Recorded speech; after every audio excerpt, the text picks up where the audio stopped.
क्योंकि सब कुछ तुम्हारा है।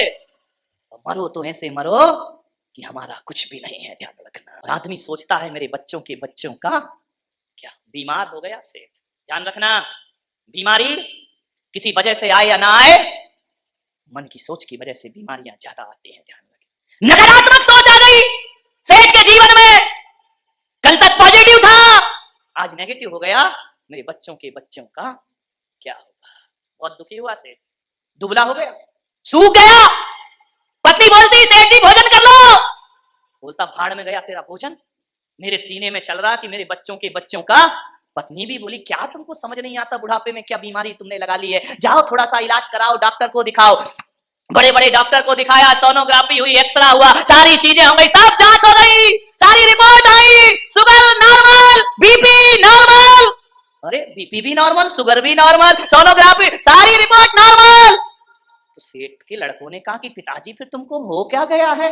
बड़े बड़े डॉक्टर को दिखाया, बंबई ले गए, बॉम्बे हॉस्पिटल ले गए, दिल्ली ले गए, अपोलो ले गए, वेदांता में ले गए, सब जगह दिखाया। डॉक्टर बोले सेठ जी तुमको तो कुछ नहीं है। तो लोग बोले यार ये सूख के कांटा क्यों हुआ जा रहा है, इसकी सारी रिपोर्ट तो नॉर्मल आती है, लेकिन इसे कौन सी। सेठ बोला मुझे समझ ही नहीं आता है, मंदिर जाने को मन नहीं करता है, माला फेरने को मन नहीं करता है, महफिल में जाने को मन नहीं करता है, किसी के पास से बात करने को मन नहीं करता है, मन में एक ही धुन लगी है मेरे बच्चों के बच्चों का। क्या टेंशन में आ गया सेठ, ध्यान रखना, अटेंशन में रहो तो टेंशन कभी नहीं होगा, लेकिन जब आदमी अटेंशन में नहीं रहता है तभी दिमाग में टेंशन हुआ। क्या परवाह, क्या चिंता करना। बहुत दुखी हुआ सेठ, कहते हैं पूरी चेहरे की लालिमा उड़ गई सेठ की, एक शाम थी। लोग कहते सेठ जी मंदिर चलो, अरे मुझे नहीं जाना, मेरा मन सही नहीं है, मुझे कोई मंदिर नहीं जाना। माला फेरे तो बच्चों के बच्चे देखा, सेठ बड़ा दुखी हो गया, बड़ा पीड़ित हो गया सेठ। पूरे घर को चिंता हो गई कि यार ये बाबूजी को हो क्या गया है, ना खाने में मन लगता, ना कपड़े पहनने में मन लगता, ना किसी से हंसते हैं ना बोलते हैं, एक धुन उनको सवार हो गए। एक शेख सादी था, फकीर था, मस्त मौला फकीर था, सूफी संत था, रास्ते में से निकल रहा था, बैसाखी उसके साथ थी, खुदा को बड़ा धन्यवाद दे रहा था। एक आदमी मिल गया, उसने कहा कि फकीर जी बड़े आनंदित दिख रहे हो, क्या बात है। बोले खुदा का बड़ा रहम है मेरे ऊपर, बड़ी कृपा है खुदा की मेरे ऊपर। अरे बोले काहे की कृपा है, पागल हो गया है। उसने कहा क्यों, अरे भगवान की बड़ी कृपा मेरे ऊपर बरस रही, आनंदित हूं मैं। अरे उसने कहा पागल देख, तू इतनी खुदा की रहम मानता है और उस परमात्मा ने तुझे एक पैर नहीं दिया है, तू बैसाखी के सहारे चलता है, पागल हमको देख, हम ईश्वर को नहीं मानते, दोनों पैर हमारे पास हैं, और तू खुदा की इबादत करता है और तेरे पास एक पैर नहीं है। जाके खुदा से बोल कि तेरी इतनी इबादत करता हूं और तूने एक पैर नहीं दिया है। कहते हैं कि शेख सादी ने बैसाखियां फेंकी और एक पैर से नाचने लगा, आकाश में देखकर बड़ा, अरे बड़ा रहम है तेरा, बड़ी कृपा है तेरी। उस आदमी ने कहा ये पागल आदमी है, एक पैर नहीं है और नाच रहा है। बोले देख पागल, मैं नहीं पागल तू है। उस फकीर ने, शेख सादी ने कहा मैं इसलिए आनंदित हूं क्योंकि दुनिया में ऐसे भी लोग हैं जिनके पास दोनों पैर नहीं होते हैं, ये खुदा का रहम है, उसने मुझे एक पैर प्रदान किया है, इसका मैं धन्यवाद देता हूं। भगवान को कभी शिकायत नहीं करता, कम से कम उसने मुझे एक पैर तो दिया है, मुझ में खड़े होने की ताकत तो उस परमात्मा ने मुझे। ध्यान, सोच दो है, गिलास आधा भरा है, गिलास आधा खाली है, ध्यान रखिए, सोच का फर्क है। गिलास आधा भरा है, सकारात्मक सोच वाला होगा तो कहेगा गिलास आधा भरा है कि नवाब के पैरों की जूतियों में हीरे मोती जड़े हुए हैं और मुझे भगवान ने फटी जूतियां दी हैं, मैं गरीब हूं, 5 बार नमाज पढ़ता हूं, फटी जूती पहनता हूं, और ये नवाब जुम्मे के जुम्मे आता है, हीरे मोती की जूतियां पहनता है, ये नवाब बग्गी पे सवार होके आता है और मैं गरीब रहता हूं, 5 बार नमाज। अरे खुदा कुछ तो रहम कर मुझ पर, जो तेरी नमाज पढ़ता, अब मेरा नहीं तो कम से कम अपना तो ध्यान रख कि 5 बार नमाज करने वाले के पास फटी जूतियां हैं और नवाब के पास हीरे मोती की जूतियां हैं। इतना सोच ही रहा था, क्या देखता है वो फकीर कि मस्जिद की सीढ़ियों पर एक आदमी चलते आ रहा है, हाथ के बल चढ़ते आ रहा है नमाज पढ़ने के लिए। उस आदमी ने देखा कि यार ये नमाज पढ़ने आ रहा है, उधर नवाब आ रहा है, इधर मैं बैठा हूं, मेरी फटी जूतियां इसके, और ये नवाब की हीरे मोती जड़ी जूतियां, और इसके पास तो दोनों पैर ही नहीं है। उस आदमी को लगा कि वाह रे खुदा तू बड़ा रहम करता है, क्योंकि ऐसे भी लोग हैं जिनके दोनों पैर नहीं, वो भी तेरे दर पे आते हैं। अरे कम से कम फटी जूती ही सही, तूने मुझे 2 पैर तो दिए हैं, मैं तुझे धन्यवाद प्रदान करता हूं। मैं तेरा आभार, 2 पैर तो दिए हैं, जूती नहीं मिली कोई बात नहीं, लेकिन इसके पास तो दोनों पैर भी। महिलाओं से मेरा निवेदन है, पड़ोसी का ऊंचा मकान मत देखो, उस पर दृष्टि मत डालो। ध्यान रखना, पड़ोसी का ऊंचा मकान देखोगी तो गर्दन में लचक आ जाएगी, ध्यान रखना, टेंशन हो जाएगा। मेरा मकान भी बड़ा होना चाहिए, एक ही चीज है सुखी होने के लिए, एक ही नियम। एक बात तुमको बता रहा हूं, जब महिलाओं के मन में ये बात आ जाए कि उसका मकान बड़ा और मेरा मकान छोटा, जब ऐसी सोच लाओगी तो तुम दुखी हो जाओगी। एक बात याद रखना, कभी अपने मकान को देखना और कभी फुटपाथ पर लेटे हुए व्यक्ति को देखना, तुम्हें लगेगा भगवान ने हमें बहुत कुछ प्रदान किया है, इससे ज्यादा हमें किसी और चीज की जरूरत नहीं। फुटपाथ पर जिंदगी गुजरती है, 4 दीवार एक छत भी नहीं है, ऐसे लोग इस धरती पर जीते हैं। अपने पास कम से कम एक मकान तो दिया है, धन्यवाद दो भगवान को। 24 घंटे शिकायतों से मत भरिए, धन्यवाद देने की कला सीखिए। मंदिर जाओगे, शिकायत को लेकर जाओगे तो दुखी होकर लौटोगे, और अहोभाग्य लेकर जाओगे तो आनंद का प्रसाद लेकर वापस आओगे। बहुत कुछ तो दिया है परमात्मा, 24 घंटे शिकायत, मेरे पास ये नहीं, मेरे पास वो नहीं, ऐसा नहीं किया, वैसा नहीं किया। जो है उसमें सुखी रहने का प्रयास करिए मेरे भाई। सेठ दुखी था, बहुत दुखी था बेचारा। एक बार उसे कोई व्यक्ति मिल गया, उसका मित्र मिल गया। उसके मित्र ने कहा कि सेठ जी ये क्या हाल बना रखा है, कुछ लेते क्यों नहीं? सेठ ने कहा यार बहुत दवाई ली, कोई फायदा ही नहीं होता है। अरे ये क्या हाल है, कल तक बड़ी शान थी, आज सिर लटकाए घूम रहे हो, सूख के काटा हो गए, कुछ ले लो। सेठ ने कहा सब ले लिया। बोले पागल, बीमारी क्या है तुझे? बोले रिपोर्ट सब नॉर्मल है, तो ये हाल क्या है? ये बेचारा काम के बोझ का मारा, इसे पिलाओ हमदर्द का टॉनिक सिंकारा। बाहर एक ऐड आता था हमारे जमाने में टीवी पे, सिंकारा पीता था, वो कांच फोड़ के प्रकट हो जाया करता था। मैंने कहा बाहर एक ढक्कन में कांच फोड़ दिया, पूरी बोतल पी ले तो दुनिया हिला के रख देगा। विचार गए, सेठ से कहा कुछ ले लो सेठ।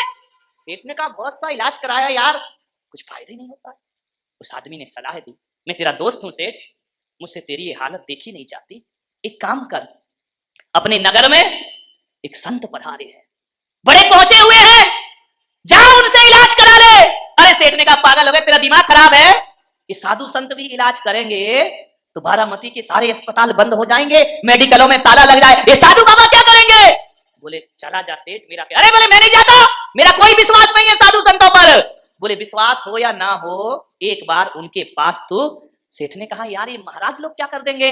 बोले यार चला जा, ध्यान रखना, संत आपको कुछ दे या ना दे, ध्यान रखिए, संतों के पास जाने से आपको कोई लाभ ना हो तो कोई बात नहीं, लेकिन ये विश्वास दिलाता हूं आपको कोई हानि भी होने वाली नहीं है। संत आपको कुछ देगा नहीं तो संत आपसे कुछ लेने वाला भी। ऐसा करो सेठ चले जाओ, नुकसान क्या है? फायदा हो या ना हो, साधुओं के पास जाने में नुकसान कौन सा है? जाके अपनी व्यथा बताना। बोले यार तू कहता है तो मरता क्या नहीं करता, चला जाता हूं। चला गया वो संत के पास, सुबह सुबह उठ करके, दूर गांव के बाहर झोपड़ी बनी थी, क्या देखता है? झोपड़ी के बाहर एक 5 साल की बालिका आंगन में झाड़ू लगा रही है। सेठ पहुंचा, सेठ ने कहा बेटे अम्मा कहाँ है? संत के पास गया, संत ने कहा सेठ जी क्या बात है, क्या दिक्कत है? रोने लगा सेठ। संत ने कहा रोते क्यों हो, तुम्हारे पास तो सब है। बोले सब है महाराज, लेकिन बहुत दुखी हूं मैं। अरे सब होने के बाद दुखी हो? बोले बहुत दुखी हूं, बहुत पीड़ित हूं मैं। क्या हुआ सेठ, तेरे बच्चे नहीं हैं? अरे बच्चे हैं महाराज। कहां बच्चे अच्छे में फंसा रहे हो मुझे? तो फिर किस बात का दुख है? बीवी खराब है। अरे बीवी तो सीता की तरह है, ऐसी बीवी किसी को मिलती? अरे बीवी तेरी सीता जैसी, बच्चे तेरे पास हैं, बच्चे तेरा कहना नहीं मानते। अरे महाराज कहने की बात तो छोड़ो, इस कलयुग में भी राम लक्ष्मण की तरह है, कोई बात जुबान पे लाता हूं और जुबान पे आने से पहले बच्चे उसे पूरा। बोले बच्चे अच्छे? सेठ कोई व्यापार में अरे घाटा वाटा कुछ नहीं लगा है, तो फिर क्यों रो रहा है? बोल सेठ किसी ने तेरा अपमान किया? अरे बोले पूरे गांव में किसी की ताकत नहीं मेरा अपमान कर दे, नौकर भाग गए। अरे 20 नौकर है महाराज मेरे पास। संत ने कहा जब तेरी बीवी अच्छी, बच्चे अच्छे, बहुएं खराब है। अरे नहीं, इतनी अच्छी तो बेटियां नहीं होती जितनी अच्छी मेरी बहुएं हैं। अरे सेठ, बहू अच्छी, बीवी अच्छी, बेटा अच्छा, दुकान चल रही है, फिर अब किस बात का टेंशन है? बोले एक बीमारी है महाराज, इलाज नहीं हो रहा कुछ है। संत ने कहा क्या इलाज है, बीमारी बता पहले। बोले महाराज यूं तो भगवान का दिया मेरे पास सब कुछ है, लेकिन एक टेंशन मेरे मन में है। क्या? बोल सेठ क्या बात है? सेठ ने कहा कि महाराज एक चिंता सता रही है। क्या चिंता है तुझे? सेठ को और चिंता, गरीब चिंता करे तो बात बनती है सेठ। तेरे पास तो सब कुछ है। अरे कुछ नहीं है महाराज, कहने को तो सब कुछ है, मगर हकीकत में देखो तो मेरे पास कुछ। सेठ क्या बात है? बोले महाराज संत जी एक पीड़ा मेरे मन में है। मैंने मुनीमों से पूछा मेरे पास कितनी दौलत है, तो कितनी है सेठ जी? बोले इतनी है, मैं तो क्या मेरे बच्चे भी बैठकर खाएं तो कम पड़ने वाली। तो अब चिंता किस बात की है? अब चिंता तो यहीं से शुरू हो रही है महाराज। बोले क्या? बोले मेरे बच्चों के बच्चों का। संत ने कहा पागल सामान, 100 बरस का पल की खबर नहीं, इतना सोचता है सेठ। बोले महाराज देखो ज्ञान व्यान बांटने की जरूरत नहीं है, मैं भी जानता हूं, लेकिन ये बताओ मेरी समस्या का समाधान हो। जब से ये चिंता लगी है किसी काम में मन नहीं लगता महाराज, ना खाने में, ना पीने में, ना दुकान जाने में। जिंदगी ऐसी घबराहट हुई लगती है, मौत से डर लगता है कि वो आ गई तो मैंने अपने बच्चों के लिए कुछ भी। संत ने कहा चिंता मत कर, एक काम कर, तेरी इस बीमारी का हल मेरे पास है। बोले हल है? बोले हाँ। समय हो रहा है आपका, 5 मिनट में 10 बजने वाले, समाप्त करूंगा। बोले हल है मेरे पास। बोले क्या? बोले तेरे गांव के बाहर एक झोपड़ी है। सेठ ने कहा हाँ एक झोपड़ी तो है। बोले उसमें एक बुढ़िया रहती है। बोले हाँ उसमें एक बुढ़िया रहती है। बोले सेठ एक काम करना, एक थाली भोजन कल सुबह बुढ़िया को दे देना। एक थाली भोजन, तेरी 7 पीढ़ियों की व्यवस्था हो जाएगी एक थाली भोजन में। महाराज किसी तीर्थ पे कमरा अमरा बनवाना है तो बोलो मैं बनवा दूंगा। अरे नहीं नहीं कोई टेंशन नहीं, कमरा अमरा नहीं चाहिए, कोई मूर्ति उर्ति रखवाना हो तो वो कर दूं। अरे सेठ छोड़ ये सब बातें, एक थाली भोजन दे। बोले यार इतनी बड़ी बीमारी का इलाज एक थाली भोजन? बोले तू जा, मुझ पे विश्वास रख, दे देगा या नहीं? सेठ ने कहा मैं तो 1000 थाली दे सकता। बोले नहीं एक थाली भोजन देना बस। सुबह उठा सेठ, घर गया, सुबह उठा, सोने की थाली में भोजन लगाया, पैर काल निकल पड़ा अपने घर से पैदल पैदल बुढ़िया की झोपड़ी में। वहां क्या देखता है? 5 साल की बच्ची झाड़ू लगा रही है। सेठ ने कहा बेटी अम्मा कहाँ है? उसने कहा आप कौन? बोले मैं नगर सेठ, सबसे धनी आदमी इस गांव का। बैठो। बैठने का समय नहीं बेटा, दुकान खोलना है। बच्ची ने देखा यार 80 साल का दुकान नहीं छूट रही इससे। बच्ची ने कहा एक काम करो सेठ जी थोड़ा इंतजार करो। बोले अरे बेटा मेरे घर में अच्छे अच्छे इंतजार करते हैं और तू कह रही इंतजार करो। बोले सेठ जी जाना है तो जाओ। अरे सेठ को बड़ा धक्का लगा, एक 5 साल की बच्ची कह रही जाना है तो जाओ। बोले अम्मा को बुला। बोले मेरी अम्मा भगवान का भजन कर रही है, कीर्तन कर रही है। अरे बोले जाओ अम्मा से बोलो कि नगर सेठ आए हैं। बोले मेरी अम्मा ने कहा है कि ध्यान रखना जब मैं भजन करूं तो रामनाथ कोविंद भी आ जाए है तो मुझे उठाना मत, ध्यान रखना। मुझे कोई देश में मोदी भी आ जाए तो भी मत उठाना, जब तक मेरा भजन पूरा ना हो जाए करने दो लोगों को इंतजार। सेठ को लगा कि यार ऐसा कैसा भजन कर रही है भगवान का। सेठ ने कहा भाई महाराज ने कहा थोड़ा इंतजार करूं। 1 घंटे हो गए, 2 घंटे हो गए, सेठ पसीना पसीना हो गया। सेठ ने कहा बेटा अब तो बुला दे, कितनी देर पूजा करेगी तेरी अम्मा? बोले सेठ जी मेरी अम्मा घड़ी देख के पूजा नहीं करती है, जब तक मन लगेगी करती रहेगी। अरे बोले 1 घंटे 2 घंटे। अरे सेठ जी इंतजार करो, मेरी अम्मा का यदि पूजा में मन लग गया तो पूरा दिन भी लग जाए तो उसे कोई परवाह नहीं हुआ, पूरा दिन पूजा करेगी। बोले हाँ। अरे बुढ़िया मेरा सत्यानाश करने पे तुली है? वहां तो पूजा चल रही, वहां दुकान का क्या होगा? तो बालिका ने कहा सेठ जी इंतजार करो। देखो 12 बज गए। सेठ ने कहा बेटा कुछ अप्रोच लगाओ, अम्मा को बुलाओ। बोले अम्मा तो आज लग रहा है कि पूरी पूजा करके आएगी शाम तक। अरे सेठ ने कहा सत्यानाश इस बुढ़िया का, जैसे तैसे तो मैं आया इसकी झोपड़ी में, ये पूजा करने बैठ गई। खूब इंतजार किया, 1 बज गए। सेठ ने कहा बेटा इधर आ, ये अम्मा नहीं आ रही, अब मैं जा रहा हूं, अब मेरे सब्र का बांध फूट गया, ये 1 थाली भोजन तुम ले लो। तो बच्ची ने कहा भोजन क्यों? बोले अम्मा को सब भोजन दे जाते हैं। बोले कि सेठ जी भोजन वापिस ले जाओ। वापिस ले जाओ? पहली बार सेठ को किसी ने लौटाया, ये भोजन वापिस ले जाओ। बोले क्यों बेटा क्या भोजन नहीं करोगी? बोले हमारे यहाँ भोजन आ चुका है। आ चुका है? कौन दे गया? बोले एक ब्राह्मण दे गया है। क्या दे गया? बोले केले के पत्ते में दही भात दे गया है। अरे बेटा उसको एक तरफ फेंक, गाय को डाल, देख सोने की थाली में 56 भोग लेकर आया हूं, ले अपनी अम्मा को खिलाना और तू भी खाना। उस बच्ची ने कहा मेरी अम्मा ने कहा है, मेरी अम्मा ने सिखाया है कि बेटा अपने यहाँ भोजन आ जाए तो फिर अपन दोबारा भोजन नहीं लिया करते हैं। सेठ जी आप लेट हो गए, ये भोजन हम स्वीकार नहीं करेंगे, वापिस ले जाइए ये भोजन। सेठ की आत्मा को धक्का लगा कि दही भात खाने को तैयार है केले के पत्ते में, लेकिन मेरी सोने की थाली का भोजन नहीं कर रही है। बालिका ने कहा ले जाओ सेठ जी, ले जाओ, वापिस ले जाओ, हमें नहीं चाहिए भोजन। बोले बेटा एक काम कर, रख ले, कल खा लेना। बच्ची ने कहा कल खा लूंगी? हाँ। बोले नहीं सेठ जी वापिस ले जाओ भोजन, मेरी अम्मा ने मुझे बताया है हम कल की चिंता नहीं किया करते हैं, हम आज में ही अपनी जिंदगी जिया कर, हमें कल की कोई परवाह नहीं है। बेटा कल नहीं आया ब्राह्मण भोजन देने तो? बोले नहीं सेठ जी ध्यान रखना ये भगवान की बनाई प्रकृति है, हम कल की चिंता नहीं करते।